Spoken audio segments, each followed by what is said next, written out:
Welcome to study watch में आपका स्वागत है। Nelson Mandela long walk to freedom, Nelson Mandela स्वतंत्रता की लंबी यात्रा, पार्ट 3। ठीक, ये है 3rd पार्ट। इसके पहले के 2 पार्ट्स बना दिए गए हैं, उसका लिंक प्लेलिस्ट में है। ठीक, वहाँ पर जा कर के आप देख सकते हैं, पूरी प्लेलिस्ट बना दी गई है फर्स्ट फ्लाइट की। ठीक है, तो जिसने भी पहले 2 पार्ट्स देखे हैं उन्हें ये तीसरा पार्ट आसानी से समझ में आ जाएगा। अगर आपने नहीं देखा है तो उसे जा कर के देख सकते हैं।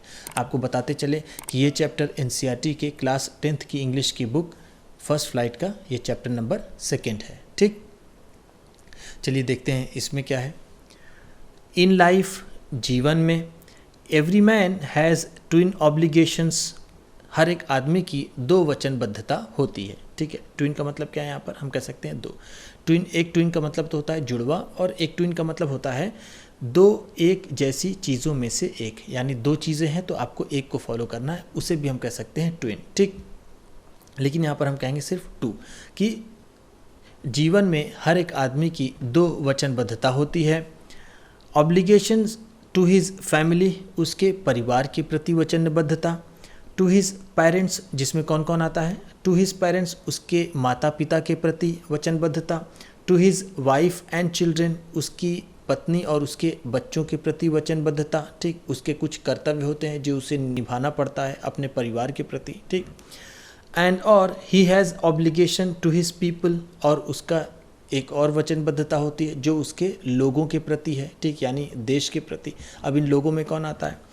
टू हिज कम्युनिटी, उसके समुदाय के प्रति। हिज कंट्री, उसके देश के प्रति। ये दूसरी ऑब्लिगेशंस होती है। तो हम कह सकते हैं कि 2 तरह की ऑब्लिगेशंस होती हैं। एक होती इंडिविजुअल ऑब्लिगेशन, ठीक, और एक होती है हम कह सकते हैं पब्लिक ऑब्लिगेशन। ठीक, तो इस पब्लिक में आएगा ये लोग, समुदाय और देश, और जो इंडिविजुअल है उसमें आएगी फैमिली, माता पिता, पत्नी और बच्चे। तो हर एक आदमी की 2 ऑब्लिगेशंस होती हैं। In a civil and human society, एक सभ्य और मानवीय समाज में। ठीक है, यहाँ पर देखिए, ये है सिविल का मतलब क्या है? सभ्य, और ह्यूमन का मतलब क्या है? मानवीय। एक होता है ह्यूमन, ठीक, एक होता है ह्यूमन। ह्यूमन का मतलब होता है मानव, ठीक, जो पूरी मानव जाति को बताता है, या फिर किसी एक आदमी को। अगर इंग्लिश में बात करें तो इसे हम नाउन में इस्तेमाल कर सकते हैं। लेकिन ये ह्यूमन इसका मतलब होता है जिसके अंदर मानवीय गुण हो, जैसे कि दयालुता हो गई, करुणा हो गई, इस तरह के जो मानवीय गुण हैं अगर उसके अंदर हैं तो ये ह्यूमन है। ठीक है, तो इसे हम एडजेक्टिव की तरह इस्तेमाल करेंगे। ठीक, वो नाउन है ह्यूमन और ये है एडजेक्टिव, हम इसे कह सकते हैं। ठीक है, चलिए आगे देखते हैं। एक सभ्य और मानवीय समाज में each person is able to fulfil those obligations, हर एक आदमी इन दोनों ऑब्लिगेशंस को फुलफिल करने में समर्थ है, यानी वो इन दोनों ऑब्लिगेशंस को फुलफिल कर सकता है, उसे पूरा कर सकता है, उसका निर्वहन कर सकता है। According to his own inclination and abilities, अपने रुझानों और अपनी योग्यता के अनुसार, अपने योग्यता और अपने रुझान के अनुसार वो इन दोनों ऑब्लिगेशंस को फॉलो कर सकता है, उसका निर्वहन कर सकता है एक सभ्य और मानवीय समाज में। बट, लेकिन, in a country like South Africa, लेकिन साउथ अफ्रीका जैसे देश में, इट वॉज ऑलमोस्ट इम्पॉसिबल, ये लगभग असंभव है, for a man of my birth and colour, एक आदमी जो मेरी तरह हो और मेरे रंग का हो, यानी उसका जन्म मेरी परिस्थिति में हुआ हो और वो मेरे रंग का हो, उसके लिए तो ये बिल्कुल असंभव है। To fulfil both of those obligations, उन दोनों ऑब्लिगेशंस का निर्वहन कर पाना उसके लिए बिल्कुल असंभव था। ठीक, इन साउथ अफ्रीका में अ मैन ऑफ कलर, एक अश्वेत आदमी, अ मैन ऑफ कलर का मतलब क्या है? अश्वेत, जो गोरा ना हो। ठीक है, जिसे हम अश्वेतज कह सकते हैं या फिर अश्वेत कह सकते हैं, जो गोरा ना हो उसके लिए। Who attempted to live as a human being, जिसने कोशिश की एक मानव की तरह जीने की। ठीक है, वॉज पनिश्ड, उसे सज़ा दी गई, एंड आइसोलेटेड, और उसे अलग थलग कर दिया गया। इन साउथ अफ्रीका में अ मैन हु, वो आदमी जिसने try to fulfil his duty, जिसने अपने कर्तव्यों को पूरा करने की कोशिश की। टू हिज पीपल, अपने लोगों के प्रति। Was inevitably rived from his family, उसे अपने परिवार से अलग होना पड़ा। ठीक है, इनएविटेबली का मतलब क्या है? अनअवॉइडेबली, जिसको हम कह सकते हैं अवश्य होने वाला, ठीक, जिसको रोका नहीं जा सकता, that is sure to happen, जिसे आप रोक नहीं सकते, उसका होना निश्चित है। तो जिन लोगों ने भी ऐसी कोशिश की कि वो एक मानवीय जीवन जिएंगे, उन्हें अपने परिवार से अलग होना पड़ा। ठीक, रिप्ट का मतलब यहाँ पर क्या है? अलग होना अपने परिवार से, एंड हिज होम, और अपने घर से, एंड वॉज फोर्स, और वो मजबूर हुआ, to leave a life apart, एक अलग थलग जीवन जीने के लिए, एक अलग थलग जीवन जीने के लिए वो मजबूर हो गया, अपने परिवार से अलग हो गया, जिसने भी एक मानव की तरह जीवन जीने की कोशिश की। कहाँ? साउथ अफ्रीका में। A twilight existence of secrecy and rebellion, और एक दोहरी जिंदगी। देखिए, ट्विलाइट एग्जिस्टेंस का मतलब क्या है? जो इलीगल और इमोरल माना जाए, जो अनैतिक और असंवैधानिक माना जाए, वैसा जीवन वो लोग जीने के लिए मजबूर हो गए। ठीक है, वो गोपनीयता में, यानी उन्हें छिप छिप कर रहना पड़ा, और उन्हें लोग राष्ट्रद्रोही और देशद्रोही समझने लगे। हम ऐसा यहाँ पर कह सकते हैं। रिबेलियन का मतलब क्या है? राजद्रोही। ठीक, जिन लोगों ने भी प्रयास किया कि वो एक मानव की तरह जिएंगे और अपने लोगों को भी कहेंगे कि आप वैसे ही जिए, तो उसके लिए जीना वहाँ पर दूभर हो जाएगा। उसे लोग अनैतिक और असंवैधानिक कहेंगे, उसे लोग देशद्रोही कहेंगे। ठीक, कहाँ? साउथ अफ्रीका में। I did not in the beginning choose, शुरू में मैंने इसे नहीं चुना। ठीक है, आई डिड नॉट चूज़, मैंने नहीं चुना, इन द बिगिनिंग, शुरू में, to place my people above my family, अपने लोगों को अपने परिवार के ऊपर रखने की, शुरू में मैंने अपने लोगों को अपने परिवार के ऊपर रखने की नहीं सोची, मैंने ऐसा नहीं पसंद किया। बट लेकिन in attempting to serve my people, अपने लोगों की सेवा करने के प्रयास में, अपने लोगों की सेवा करने की कोशिश में, आई फाउंड दैट, मुझे पता चला कि I was prevented from fulfilling my obligations as a son, कि मुझे रोका जा रहा है अपने ऑब्लिगेशंस को फुलफिल करने में, अपने ऑब्लिगेशंस को पूरा करने में, एज अ सन, एक लड़के की तरह, अ ब्रदर, एक भाई की तरह, अ फादर, एक पिता की तरह, एंड अ हस्बैंड, और एक पति की तरह।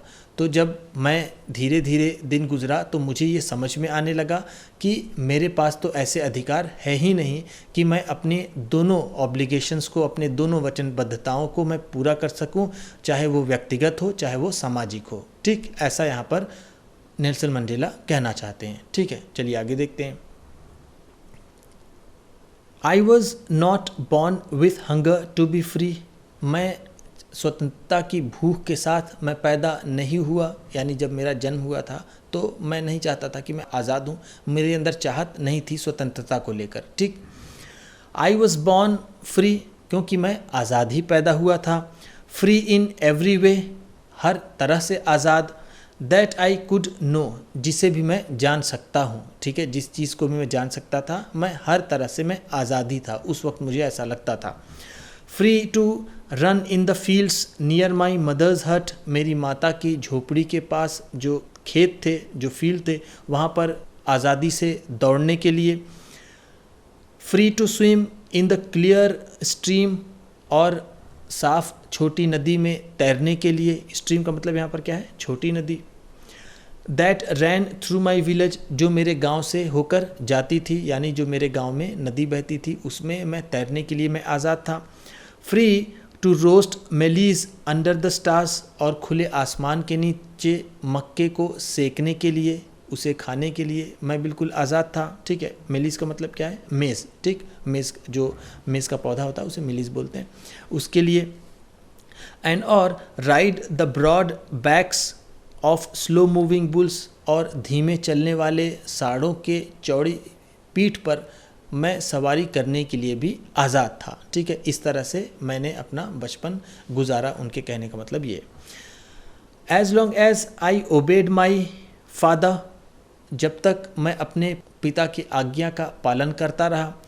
And abide by the customs of my tribe, और मैं अपने कबीले के रीति रिवाजों को मानता रहा। ठीक, अबाइड बाय का मतलब क्या है, मानना, और ओबे का मतलब होता है आज्ञा का पालन करना। ठीक, जब तक मैं ये सब करता रहा, I was not troubled by the laws of man और गॉड, मुझे भगवान के और मानव द्वारा बनाए गए नियमों से कोई परेशानी नहीं हुई। जब तक मैं ऐसा करता रहा मुझे किसी भी तरह की परेशानी नहीं हुई, ना ही आदमियों के बनाए हुए नियम से, ना ही भगवान के नियम से मुझे कोई समस्या आई। ठीक, चलिए आगे देखते हैं। It was only when I began to learn that, ये तब मैं सीखने लगा कि, ये बात मैं तब सीखने लगा कि, कब, my boyhood freedom was an illusion, कि जो मेरे बचपन की स्वतंत्रता थी वो एक भ्रम था। ठीक है, इल्यूजन का मतलब क्या है, भ्रम। जो मेरे बचपन की स्वतंत्रता थी ये भ्रम था, मैं इसे धीरे धीरे समझने लगा। When I discovered, जब मुझे पता चला, एज अ यंग मैन, एक नौजवान युवक की तरह जब मैं नौजवान हुआ तो मुझे पता चला दैट कि my freedom had already been taken from me, कि मेरी स्वतंत्रता मुझसे पहले ही ली जा चुकी है, मेरी स्वतंत्रता मुझसे पहले ही छीन ली जा चुकी है। That I began to hunger for it, फिर वहाँ से मेरे अंदर स्वतंत्रता की भूख जगी। एट फर्स्ट, शुरू में, एज अ स्टूडेंट, एक छात्र की तरह, I wanted freedom only for myself, सिर्फ मैं अपने लिए स्वतंत्रता चाहता था। The transitory freedoms of being able to stay out at night, एक क्षणिक स्वतंत्रता जिससे मैं रात में बाहर रह सकूं, मैं रात में बाहर घूम सकूं, जा सकूं, वैसी मैं एक क्षणिक स्वतंत्रता में चाहता था। रीड व्हाट आई प्लीज्ड, वो चीज़ मैं पढ़ना चाहता था जो मुझे अच्छी लगे। And go where I choose, और मैं जहाँ जाना चाहूँ मैं चला जाऊँ, बस मैं इसी तरह की स्वतंत्रता एक स्टूडेंट की तरह मैं चाहता था।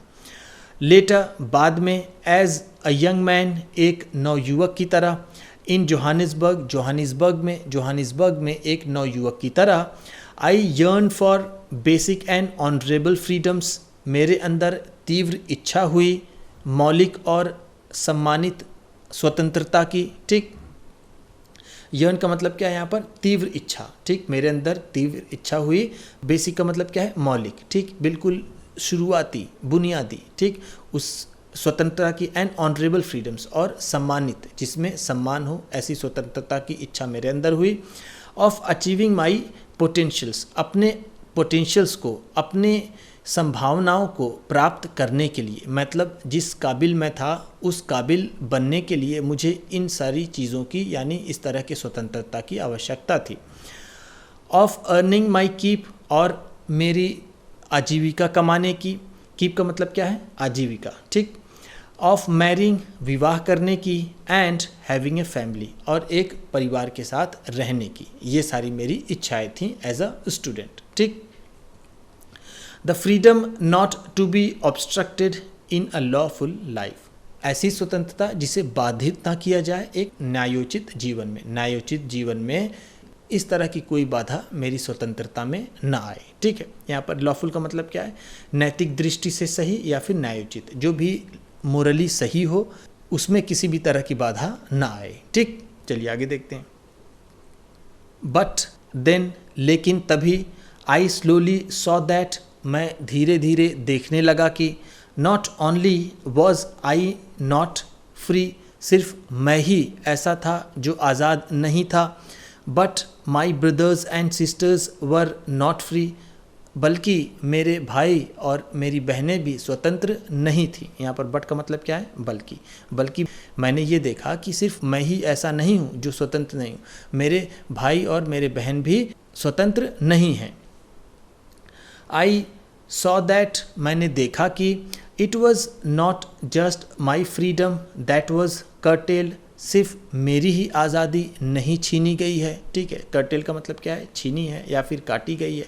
यहाँ पर कर्टेल की मीनिंग दी है रिड्यूस्ड। ठीक, तो मैं ही ऐसा नहीं हूँ जिसकी आज़ादी कम की गई है, छीनी गई है। But the freedom of everyone, उन सभी की आज़ादी, who looked like I did, उन सभी की आज़ादी छीन ली गई है जो मेरी तरह दिखते थे। मेरी तरह दिखने वाले यानी अश्वेतों की सभी की आज़ादी छीन ली गई है। That is when I join the African national Congress, तभी मैंने अफ्रीकन नेशनल कांग्रेस ज्वाइन की। एंड और दैट इज़ व्हेन, और तभी the hunger for my own freedom, और मेरे खुद की स्वतंत्रता की भूख बिकेम ग्रेटर हंगर, वो और बड़ी भूख बनी, for the freedom of my people, मेरे लोगों की आज़ादी की भूख से। यानी उस वक्त मैं इस बात को एहसास कर पाया कि मेरी ही आज़ादी सिर्फ नहीं है, इन लोगों को देखने के बाद और मेरी आज़ादी की भूख बढ़ गई, इनके लिए भी मुझे लड़ना है, इनको भी मुझे आज़ाद कराना है। ठीक, इट वॉज दिस डिज़ायर, यही वो इच्छा थी, for the freedom of my people, कि मेरे लोगों की स्वतंत्रता हो, मेरे लोग स्वतंत्र रहें, टू लीव देयर लाइफ्स, अपने जीवन को जीने के लिए, विथ डिग्निटी, गौरव के साथ, एंड सेल्फ रिस्पेक्ट, और आत्मसम्मान के साथ। यही वो स्वतंत्रता मैं चाहता था कि मेरे लोग गौरव और आत्मसम्मान के साथ अपना जीवन जिएं। दैट एनिमेटेड माई लाइफ, इससे मेरा जीवन और प्रफुल्लित हो गया, इससे मेरा जीवन और वाइटलाइज हो गया। ठीक है, एनिमेटेड का मतलब क्या है? जोशपूर्ण। ठीक है, प्रफुल्लित, जिसे हम इंग्लिश में वाइटलाइज कहते हैं, कि मेरा जीवन ये देख करके कि मैं अपने लोगों को भी आज़ाद कराऊं, उनको भी वैसी स्थिति प्रदान करूं जिसमें वो अपने जीवन को हर तरीके से जी सकें। ठीक, इससे मेरा जीवन और भी प्रफुल्लित हो गया और भी जोशपूर्ण हो गया। ठीक, that transform a frighten young man, जिसने बदल दिया, ट्रांसफॉर्म का मतलब क्या है? बदल दिया, चेंज कर दिया। अ फ्राइटन यंग मैन, एक डरने वाले नवयुवक को, इनटू अ बोल्ड वन, एक बहादुर, एक निडर आदमी में। That drove law abiding attorney, जिसने प्रेरित किया। ठीक है, ड्रोव का मतलब क्या है? प्रेरित किया या फिर बना दिया एक लॉ अबाइडिंग अटॉर्नी, एक वकील को। लॉ अबाइडिंग अटॉर्नी का मतलब क्या है? हम कह सकते हैं वकील या फिर कह सकते हैं लॉयर। उसे टू बिकम अ क्रिमिनल, एक अपराधी बनने के लिए। ठीक है, उसने इसी इच्छा ने, स्वतंत्रता की इच्छा ने एक वकील को, एक लॉयर को एक क्रिमिनल बनने के लिए प्रेरित कर दिया। ठीक, that turn a family loving husband, जिसने बदल दिया, टर्न का भी मतलब क्या है? बदल दिया, मोड़ दिया। अ फैमिली लविंग हस्बैंड, एक परिवार से प्रेम करने वाले पति को, इनटू अ मैन, उस आदमी में, विदाउट अ होम, जिसका कोई घर ना हो, एक घर वाले आदमी को बेघर कर दिया। That forced a life loving man, जिसने मजबूर किया एक जीवन से प्रेम करने वाले आदमी को, to live like a monk, जो एक सन्यासी की तरह जिए। अपने जीवन से प्रेम करने वाले आदमी को इसने मजबूर कर दिया कि वो एक सन्यासी का जीवन जिए। मॉन्क का मतलब क्या है? सन्यासी। ठीक, I am no more virtuous और self sacrificing than the next man, मैं अपने बगल वाले आदमी से, मैं अपने साथी से ज़्यादा अच्छा और आत्मत्यागी नहीं हूँ। ठीक, यहाँ पर वर्चुअस का मतलब क्या है? अच्छा या फिर भला, और सेल्फ सैक्रिफाइसिंग का मतलब क्या है? आत्मत्यागी, आत्म बलिदानी। ठीक, कि मैं अपने साथी से ज़्यादा भला, उससे अच्छा और उससे ज़्यादा आत्मत्यागी नहीं हूँ। बट, बल्कि आई फाउंड दैट, बल्कि मैंने ये जाना कि, मुझे ये पता चला कि I could not even enjoy the poor and limited freedoms, यहाँ तक कि मुझे जो छोटी और सीमित स्वतंत्रता मिली है, मैं उसका भी आनंद नहीं ले पा रहा हूँ। आई वॉज अलाउड, जिसकी मुझे आज्ञा थी। When I knew my people were not free, जब मुझे ये पता चला कि मेरे भी लोग आज़ाद नहीं हैं, वो भी स्वतंत्र नहीं हैं। फ्रीडम इज़ इनविजिबल, स्वतंत्रता अदृश्य है। ठीक है, इनविजिबल का मतलब क्या है? अदृश्य, जो दिखाई ना दे। The chains on any one of my people, किसी पर भी पाबंदी। ठीक है, चेन ऑन का मतलब क्या है? हम कह सकते हैं पाबंदी। ठीक है, किसी पर भी पाबंदी हमारे लोगों पर। Were the chains on all of them, उन सभी लोगों पर पाबंदी थी, यानी हम में से किसी एक पर भी पाबंदी, किसी एक की भी स्वतंत्रता अगर बाधित होती है तो वो सबकी स्वतंत्रता बाधित होगी। ठीक, the chains on all my people, और मेरे लोगों पर पाबंदी। Were the chains on me, मेरे ऊपर पाबंदी थी। ठीक है, इनके कहने का मतलब ये है कि अगर एक भी आदमी इनके समुदाय का अश्वेतों का अगर उसकी स्वतंत्रता बाधित है तो सभी की बाधित है, और अगर सभी की बाधित है तो इनकी भी बाधित होगी। ठीक, ऐसा नेल्सन मंडेला का मानना था। आई न्यू दैट, मुझे ये पता चला कि the oppressor must be liberated, कि अत्याचारी को भी आज़ाद किया जाना चाहिए। Just as surely as the oppressed, उतने ही निश्चित रूप से जितना कि अत्याचार सहने वाले को, यानी जो अत्याचार कर रहा है उसे भी आज़ाद करने की आवश्यकता है, उतनी ही जितनी ये अत्याचार जो सह रहा है। ठीक, a man who takes away another man's freedom, वो आदमी जो दूसरों की स्वतंत्रता ले ले। Is a prisoner of hatred, वो नफ़रत का कैदी है। प्रिजनर का मतलब क्या है? कैदी। हैट्रेड का मतलब नफ़रत, वो नफ़रत का कैदी है। He is locked behind the bars, वो भी सलाखों के पीछे बंद है। ऑफ प्रिजुडाइज, पूर्वाग्रह के। एंड नैरो माइंडेडनेस, और संकीर्णता के, वो संकीर्णता और पूर्वाग्रह के जेल में वो भी बंद है। ठीक है, नैरो माइंडेड का मतलब क्या है? संकीर्णता, जिसकी सोच बहुत छोटी हो, और प्रिजुडिस का मतलब क्या है? पूर्वाग्रह। ठीक, यहाँ पर उसकी मीनिंग दी है अ स्ट्रॉन्ग डिसलाइक, नफरत, विदाउट एनी गुड रीज़न, बिना किसी अच्छे कारण के, बिना किसी कारण से किसी से नफरत करना, उसे कहते हैं प्रिजुडिस, यानी पूर्वाग्रह। ठीक, I am not truly free, मैं पूरी तरीके से, मैं सच में आज़ाद नहीं हूँ। ठीक है, ट्रूली का मतलब क्या है? पूरी तरह से या फिर सच में। If I am taking away someone else freedom, अगर मैं किसी दूसरे की स्वतंत्रता का हरण कर रहा हूँ, अगर मैं किसी दूसरे की स्वतंत्रता को छीन रहा हूँ, तो मैं वास्तविक रूप से, मैं सच्चे रूप से, मैं पूरी तरीके से आज़ाद नहीं हूँ। Just as surely as I am not free, जब तक मैं आज़ाद नहीं हूँ।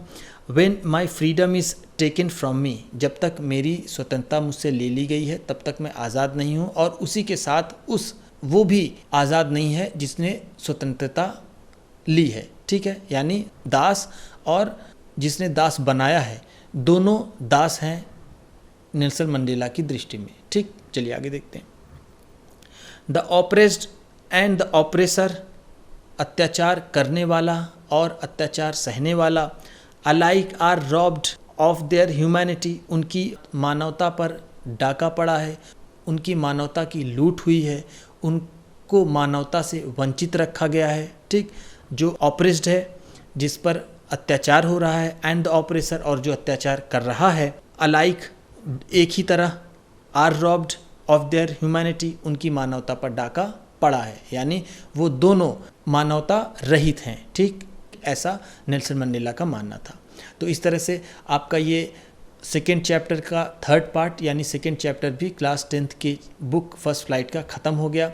आप लोगों की एक राय जाननी थी कि जिस तरह से ये हिंदी में ये वर्ड मीनिंग लिखी जाती है, अगर जैसे कुछ स्टूडेंट्स का कहना है, कुछ लोगों का कहना है कि इसे इंग्लिश में लिखा जाए इसकी मीनिंग, और इसे हिंदी में बता दिया जाए, लेकिन कुछ बच्चे कहते हैं कि सर सिर्फ हिंदी में ही लिखा जाए तो जिससे थोड़ा आसानी होगी समझने में, क्योंकि हम लोग को उतनी इंग्लिश नहीं आती है। तो आप लोगों की क्या राय है? जैसे मैं आपको उदाहरण के तौर पर समझा देता हूँ कि जैसे यहाँ पर ये मैं कहता हूँ कि यह है ट्रूली। ठीक है, आई एम नॉट ट्रूली फ्री, मैं सच में फ्री नहीं हूँ। अगर हम इंग्लिश में इसकी मीनिंग लिखें तो हम लिखेंगे कंप्लीटली, पूरी तरह से। ठीक है, सच में लिखें तो कहेंगे रियली। ठीक, तो हम ये कह सकते हैं कि ट्रूली का मतलब क्या होगा? कंप्लीटली या फिर रियली। ठीक, और हम इसे हिंदी में बता देंगे कि मैं पूरी तरीके से स्वतंत्र नहीं हूँ। इस तरह से क्या आप चाहते हैं कि ये जो वर्ड मीनिंग लिखी जाती है वो इंग्लिश में लिखी जाए, ठीक, या हिंदी में? इसे कमेंट बॉक्स में ज़रूर बताइएगा, क्योंकि आप लोगों की सपोर्ट की बहुत ज़रूरत है। जैसी आप लोग वीडियो चाहेंगे वैसी वीडियो बनाई जाएगी। वीडियो अच्छी लगी हो तो लाइक कीजिएगा, आप भी किसी को बताना पढ़ाना चाहते हैं तो शेयर कीजिएगा, चैनल पर नए हैं तो सब्सक्राइब कीजिएगा और बेल आइकन भी ज़रूर दबाइएगा। आपके सब्सक्राइब करने से आपको मिलेगी और अच्छी क्वालिटी की वीडियो, और हमें मिलेगा हौसला। Thank you.